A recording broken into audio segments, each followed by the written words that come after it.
Hi everybody, welcome to Exploring the Villages. This will be the first video we put out, looking to do many more here in the future. Today we're going to go check out the Waterlily Bridge. If you may not know, but it is within days of opening. We don't have the exact date, but I wouldn't be surprised if it's done in the next 2 or 3 days. So we're going to go out there, take the drone up today.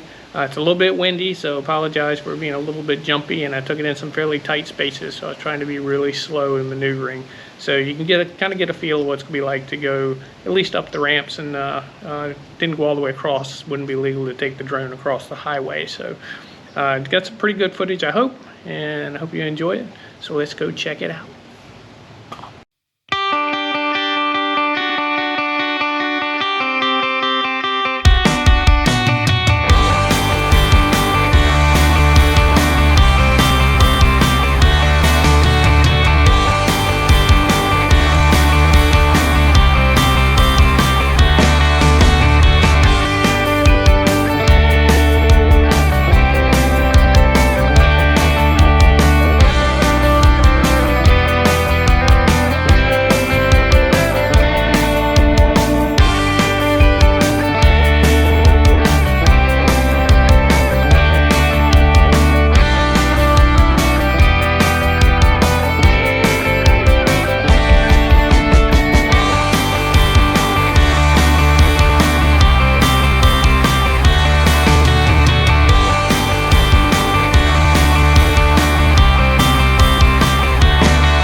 Alright, I hope you enjoyed that video of the Waterlily Bridge. Hopefully we'll get to actually go across that bridge in the next couple of days with our golf carts. It's been a long time waiting for it. I know we're excited for the opportunity to go across. Do me a favor, press the thumbs up button on this video. If you would, ring the bell so you'll be notified of future videos that are put out as we explore the villages.